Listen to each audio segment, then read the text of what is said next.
Hello to all, please subscribe the channel and press the bell icon for more video updates. Today 27th September of 2020 and it's a Sunday today. आज analysis शुरू करने से पहले कुछ questions पूछ लेते हैं, आप उनका जवाब कमेंट सेक्शन में दें।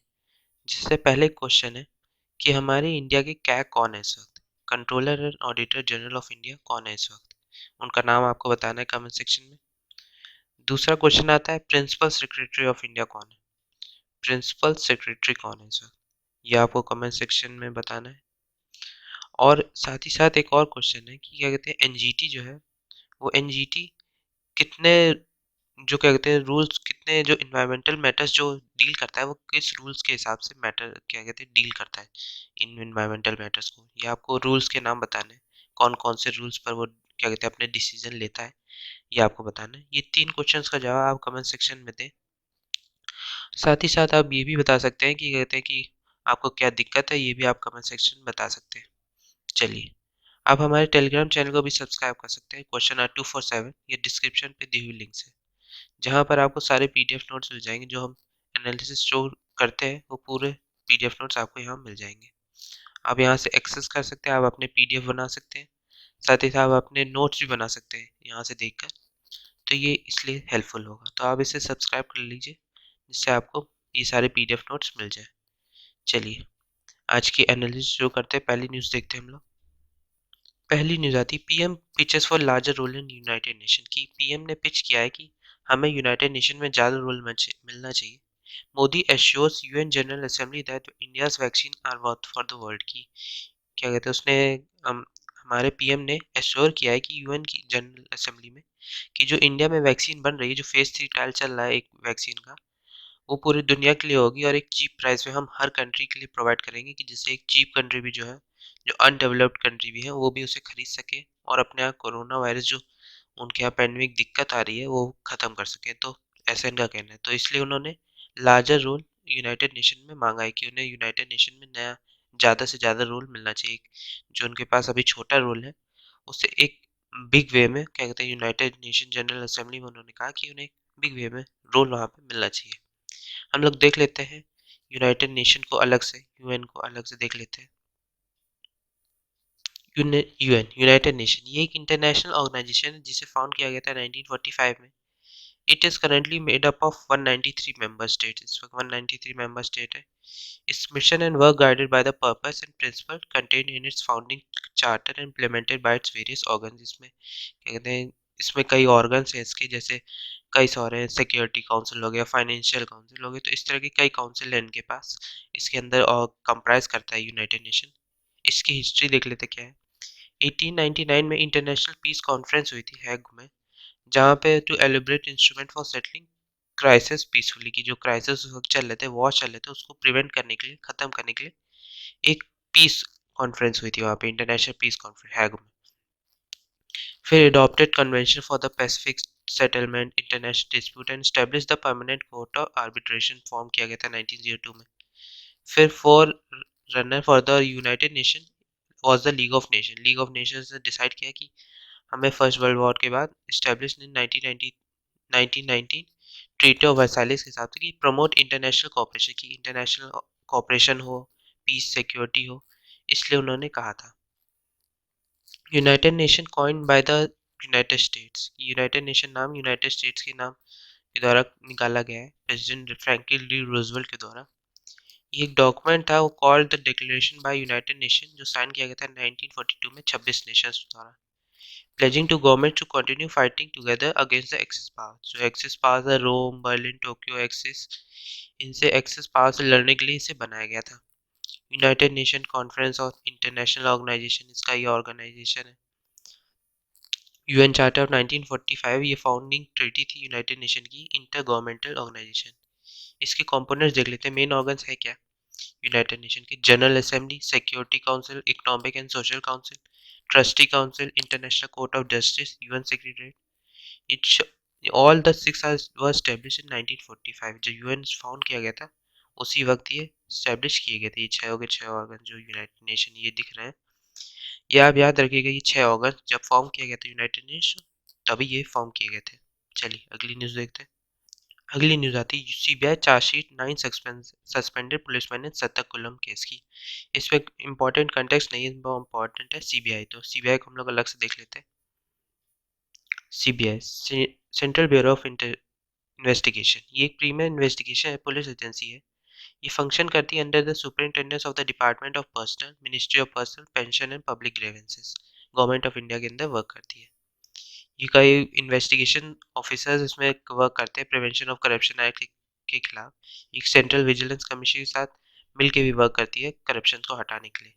इसका कन्वेक्शन रेट बहुत अच्छा है, 65 to 70%। ये एक नोडल क्या कहते हैं पुलिस एजेंसी है जो इंटरपोल के जो मेंबर कंट्रीज है उनके बिहाफ पे वर्क करती है। डायरेक्टर ऑफ सीबीआई अपॉइंट किया जाता था पहले दिल्ली स्पेशल पुलिस एस्टैब्लिशमेंट, जो होता था इंस्पेक्टर जनरल ऑफ पुलिस, वही होता था। लेकिन 2004 तक सीबीआई डायरेक्टर डीएसपी एक्ट 1946 के द्वारा अपॉइंट होता था। लेकिन क्या कहते हैं 2014 में लोकपाल बिल पास हुआ, उसके बाद सीबीआई डायरेक्टर एक कमेटी बनती है अपॉइंटमेंट के लिए सीबीआई डायरेक्टर, उसके हेड होते हैं प्राइम मिनिस्टर, उनके द्वारा अपॉइंट किया जाता है। अदर मेंबर्स होते हैं इसमें leader of opposition, leader of single largest opposition party, chief justice of India, supreme court जज, ये सब उस कमेटी के मेंबर होते हैं। होम मिनिस्ट्री एक लिस्ट भेजता है एलिजिबल कैंडिडेट्स की डीओपीटी को, जो क्या कहते हैं डीओपीटी चेक करता है, फाइनल लिस्ट भेजता है वापस। उसमें चेक करता है वो कि सिक्योरिटी, इंटीग्रिटी और एक्सपीरियंस इन्वेस्टिगेशन का, या एंटी करप्शन केसेस, इस तरह की बातें सब चेक करता है कि कौन कौन जो एलिजिबल कैंडिडेट्स हैं वो कितने इफेक्टिव है, कितना हेल्प कर सकते हैं डायरेक्टर बन के, तो वो चेक होता है। उसके बाद वापस लिस्ट भेजी जाती है कमेटी को, फिर सेलेक्ट होता है। Director of CBI has been provided security of 2 years tenure, उनके 2 साल के टेन्योर में क्या कहते हैं सिक्योरिटी प्रोवाइड होती है सीवीसी एक्ट 2003 के द्वारा। चलिए अगली न्यूज़ देखते हैं।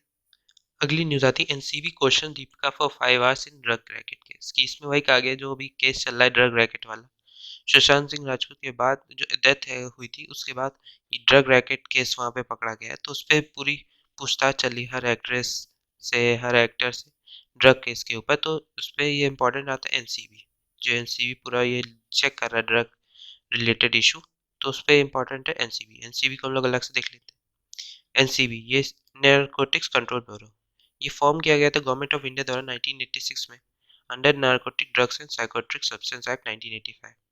ये एक एपेक्स कोऑर्डिनेशन एजेंसी जो वर्क करती है मिनिस्ट्री ऑफ होम अफेयर्स के अंदर। ये क्या कहते हैं ड्रग अब्यूज कंट्रोल के लिए वर्क करती है, इसकी रिस्पॉन्सिबिलिटी है सेंट्रल गवर्नमेंट की।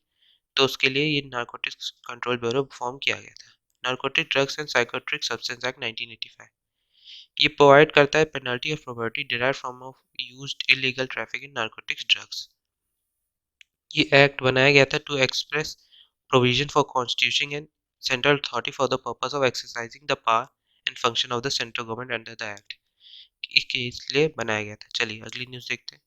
अगली न्यूज़ आती है CM writes to Javadekar over IARI technique to tackle stubble burning की decomposer process can be good way to curb air pollution. जैसे हमने कल भी देखा था कि जो सीएम है दिल्ली के अरविंद केजरीवाल, उन्होंने कहा कि जो इंडियन एग्रीकल्चर रिसर्च इंस्टीट्यूट ने जो एक बायो डिकम्पोजर प्रोसेस बताया है स्टबल बर्निंग को रोकने के लिए, जो स्टबल जो बचा होता है, जो कटाई के बाद जो बचता है भूसा, उसको कहते हैं ये डिकम्पोजर प्रोसेस के लिए हम लोग यूज़ कर सकते हैं, बायो डिकम्पोजर प्रोसेस के लिए, जिससे हम इस तरह की स्टबल बर्निंग को रोक सकते हैं, जो एयर पॉल्यूशन को रोकेगा काफ़ी हद तक।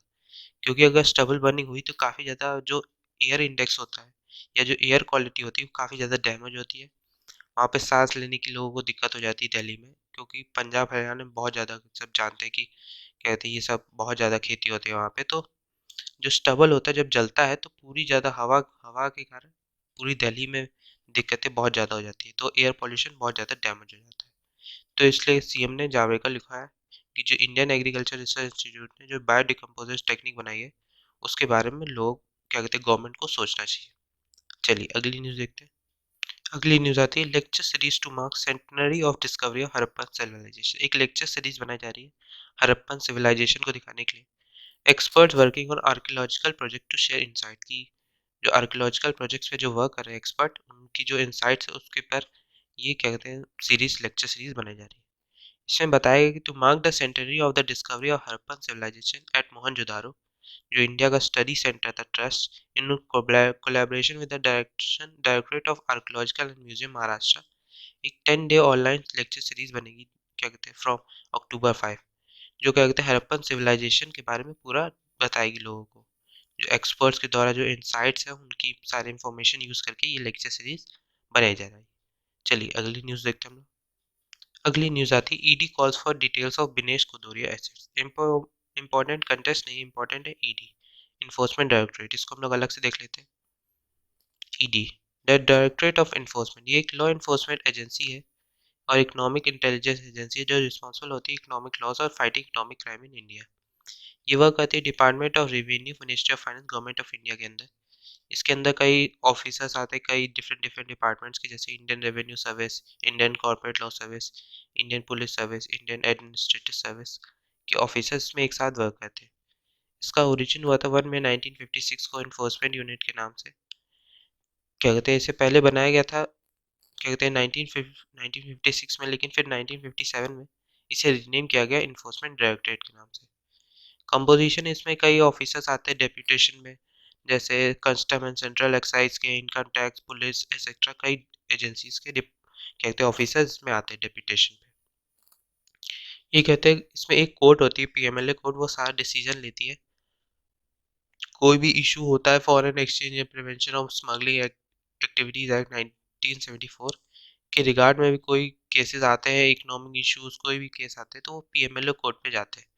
पीएमएलए कोर्ट में डिसीजन होता है और अगर any appeal against any order, अगर कोई खुश नहीं है पीएमएलए कोर्ट के डिसीजन से, तो वो डायरेक्ट हाई कोर्ट में अपनी अपील डाल सकता है, कहते हैं न्याय के लिए। चलिए अगली न्यूज़ देखते हैं हम लोग। अगली न्यूज़ आती है Covid vaccine likely to cost between 140 to 210 कि 140 से 210 तक रुपए में कहते कोविड वैक्सीन लाने की बात की जा रही है। कि सेरम इंस्टीट्यूट की एक वैक्सीन है, उसको फेज 3 ट्रायल में कोविशील्ड, जो कहते हैं इस मंथ तक कहते हैं, ऐसा कहा जा रहा है कि उसका फेज 3 ट्रायल कंप्लीट हो सकता है। उसने कहा है कि 100 मिलियन डोसेस बनेंगे इंडिया के लिए और 92 अदर जो लो इनकम कंट्रीज है उनके लिए। ये फंडिंग होगी इसमें 150 मिलियन डॉलर की, जो फंड की जाएगी बिल और मेलिंडा गेट्स फाउंडेशन जो है वो इसे सारी फंडिंग देगा। तो इसमें इंपॉर्टेंट आता है सेरम इंस्टीट्यूट ऑफ इंडिया, इसको हम लोग अलग से देख लेते हैं। सेरम इंस्टीट्यूट ऑफ इंडिया, इसकी जो वैक्सीन है कोविशील्ड वही फेज 3 ट्रायल में। सेरम इंस्टीट्यूट ऑफ इंडिया ये एक मैन्युफैक्चरर है इम्यूनो बायोलॉजिकल ड्रग्स का, जो वैक्सीन इन इंडिया है। इसे फाउंड किया गया था साइरस पूनावाला द्वारा 1966 में। ये वर्ल्ड्स लार्जेस्ट वैक्सीन मेकर भी है, producing and selling more than 1.3 million doses globally every year. क्या कहते हैं ये एक प्राइवेट लिमिटेड है। क्या कहते हैं इसके फाउंडर साइरस पूनावाला है। इसका हेडक्वार्टर पुणे महाराष्ट्र इंडिया में है। क्या कहते हैं इसकी क्या कहते हैं रेवेन्यू 595 मिलियन डॉलर के लगभग है। इसने कई वर्क भी किया, इसका नेट इनकम भी काफ़ी अच्छा है, 295 मिलियन डॉलर। चलिए अगली न्यूज़ देखते हैं हम लोग। आप सभी जानते हैं कि संडे को पूरा साइंस एंड टेक्नोलॉजी आता है, कोई एडिटोरियल नहीं आता है। तो हम लोग अब देखते हैं साइंस एंड टेक्नोलॉजी रिलेटेड जो पेज आता है उसमें न्यूज़। ये इम्यून सिस्टम के बारे में बताया गया इसमें कि इम्यून सिस्टम वीकनेस की एक पेपर साइंस में रिवील हुआ था, जिसमें कहा गया था एटलीस्ट 3.5% ऑफ स्टडी पेशेंट, ऐसा बताया जाता है कि mutation in jeans involve in antiviral defence की, जो एंटीवायरल डिफेंस होता है, कुछ लोगों को कोरोना मिलता है, कुछ इन्फेक्शन आता है लेकिन वो सर्वाइव नहीं कर पाता, उनके अंदर इतना ज़्यादा इम्यूनिटी उनकी बूस्टेड रहती है या बहुत ज़्यादा स्ट्रांग रहती है जिसके कारण वो नहीं रह पाता। तो ये काफ़ी अच्छी बात है कि कुछ लोगों के जीन्स के कारण ऐसा होता है। At least 10% of patient with severe disease create auto antibody that attack the immune system. कि कहते हैं कुछ लोगों के अंदर ऐसा भी रहता है कि ऑटो एंटीबॉडीज बना लेता है, जिसके कारण वो इम्यून सिस्टम को ही अटैक करने लगता है। तो हर क्या कहते हैं हर पेशेंट के अलग अलग रिस्पॉन्स आया है इसमें, ऐसा बात की गई है। चलिए अगली न्यूज़ देखते हैं। अगली न्यूज़ आती है डेजलिंग कॉमेट की। कॉमेट 67P क्या कहते हैं चुरियामोवा जेरेमसिकोंको है, जो फार ओन क्या कहते हैं फार अल्ट्रावायलेट अरोरा है, जो first time such electromagnetic emissions in the far ultraviolet have been documented on a celestial object. कि ये पहली बार देखा गया कि फार अल्ट्रावायलेट की क्या कहते हैं किसी भी सेलेस्टियल ऑब्जेक्ट में पाया गया हो अदर देन अ प्लेनेट और मून, किसी प्लेनेट या मून को छोड़कर किसी सेलेस्टियल ऑब्जेक्ट में हो, तो ये पहली बार देखा गया है कि ये कॉमेट फाउंड हुआ है। The phenomena had yet to be documented in comets, कि ये अभी तक कॉमेट्स में डालना भी बाकी है, ये भी इंफॉर्मेशन पता नहीं किसी को। अगला आता है वर्किंग्स ऑफ फैटीग कि जॉन हॉपकिंस की जो मेडिसिन रिसर्चर हैं उन्हें फाउंड किया है areas of the human brain that regulate effort to deal with fatigue. The finding reveal that the neural mechanism that contribute to fatigue. कहते हैं कि कोई न्यूरल मैकेनिज्म होता है, उसके कारण ही हम फैटिग को कंट्रीब्यूट करते हैं, हमारी ब्रेन जो होती है ह्यूमन ब्रेन। चलिए अगली न्यूज़ देखते हैं। अगली न्यूज़ आती है, field study adds 5 amphibians to Madhya Pradesh fauna list. की एक स्टडी हुई थी by researcher from wild life institute of India Dehradun, जो एम्फीबियंस पे हुई थी इंडियन पन्ना टाइगर रिजर्व में, जिसमें list of 5 species hitherto undocumented in this region. ऐसे 5 एम्फीबियंस को फाउंड किया गया है जो अभी तक डॉक्यूमेंटेड नहीं है, अनडॉक्यूमेंटेड है, तो उसके बारे में इसमें बात की गई है।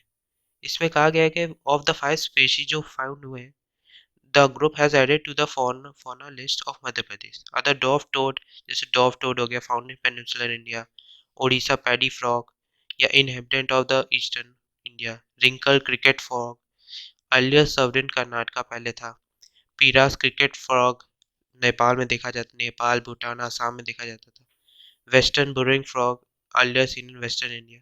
तो ये अलग अलग रीजन में फाउंड होता था, लेकिन इस बार ये पन्ना टाइगर रिजर्व में ये पांचों स्पीशीज एम्फीबियंस की फाउंड हुई है। तो देखना है कि इसे डॉक्यूमेंट किया जाएगा और देखना है कि इनका क्या रिसर्च होती है। इसमें ये पांच क्या कहते हैं, ये पांचों क्या कहते हैं मध्य प्रदेश की फौना लिस्ट में ऐड होंगे। चलिए अगली न्यूज़ देखते हैं हम लोग। अगली न्यूज़ आती है, studies document in flight transmission of corona virus. की स्टडीज डॉक्यूमेंट ऐसा कहती है कि जो इन फ्लाइट ट्रांसमिशन होता है कोरोना वायरस का, वो काफ़ी ज़्यादा इस वक्त चल रहा है। द मोस्ट लाइक जो लाइकली रूट इज एरोसोल और ड्रॉपलेट ट्रांसमिशन। कि मोस्ट वे से कैसे ट्रांसफर हो रहा है, ये एरोसोल और ड्रॉपलेट ट्रांसमिशन होता है, उसी से मेनली ये हो रहा है इस वक्त, कोरोना वायरस इतना ज़्यादा स्प्रेड हो रहा है। The risk of in flight transmission of corona virus among passengers consider to be low. इस वक्त जो फ्लाइट ट्रांसमिशन बट जो वायरस स्प्रेड हो रहा है पैसेंजर्स टू पैसेंजर, वो काफ़ी ज़्यादा है इस वक्त, ऐसा इसमें बताया गया। इसमें कहा गया कि जो कोरोना वायरस है वो 15 क्या कहते हैं, इसमें बताया गया कि settled in business class had transmitted to at least 15 other passenger during a direct flight from London to Hanoi. कि एक क्या कहते हैं पैसेंजर था, उसको कोरोना था, वन सिम्प्टोमेटिक पेशेंट था, उसको दिख रहा था उसके ऊपर कि उसको इन्फेक्शन थे, उसके ऊपर सिम्टम्स भी आ रहे थे। तो जब वो फ्लाइट से जा रहा था लंदन टू हनोई, तो उसने 15 और पैसेंजर्स को कोरोना दे दिया। वो बिजनेस क्लास में था और क्या कहते हैं उसके कारण क्या कहते हैं 15 लोगों को और हो गया। देख सकते हैं आप सब क्या कि फ्लाइट में सब लोग मास्क लगाए रहते हैं, लेकिन तब भी वो क्या कहते हैं क्या हो गया कि कुछ लोगों के थोड़ा बहुत खुला रह जाता है मास्क, या स्प्रेड खोलते हैं तो स्प्रेड हो सकता है। तो कई अलग से भी स्प्रेड हो जाए, जरूरी नहीं कि वो मुंह या नाक से ही हो, कहते हैं आपके हाथ से लोग छुएंगे तो वो भी स्प्रेड होने के चांसेस काफ़ी ज़्यादा हो जाते हैं। चलिए अगली न्यूज़ देखते हैं। अब देखते हैं आज का question corner, animals and season. कि how do animals adapt when season changes. कि adapting to seasonal changes crucial for survival. की सीजनल चेंजेस के साथ से क्या कहते हैं चेंजेस लाना अपनी बॉडी में, ये बहुत ज़्यादा क्रूशियल हो जाता है सर्वाइवल के लिए और एनिमल के माइग्रेशन के लिए। वो इसके लिए एक विंटर कोट बना लेते हैं अपने बॉडी में और एक बॉडी टेम्परेचर एडजस्ट कर लेते हैं, जिसके हिसाब से वो इस सीजनल चेंजेस को कोप अप कर लेते हैं। एक क्या कहते हैं रिसर्च में बताया गया था, researchers from university of Edinburgh और मैनचेस्टर ने फाउंड किया है कि बायोलॉजिकल स्विच होता है जो क्या कहते हैं मेजर रोल प्ले करता है इनके सर्वाइवल पे। ये जो इनकी ब्रेन्स होती है मैमल्स की, वो रिस्पॉन्स करती है कहते हैं चेंजेस इन डे लेंथ की, वो डे लेंथ को चेंजेस करती है, उनके बॉडी टेम्परेचर को चेंजेस करती है, उनके वे ऑफ सर्वाइवल को चेंज करती है कि कैसे उनको रहना है ठंडी के समय या गर्मी के समय। तो अलग अलग सीजन चेंजेस में उनकी बॉडी भी चेंज होती रहती है।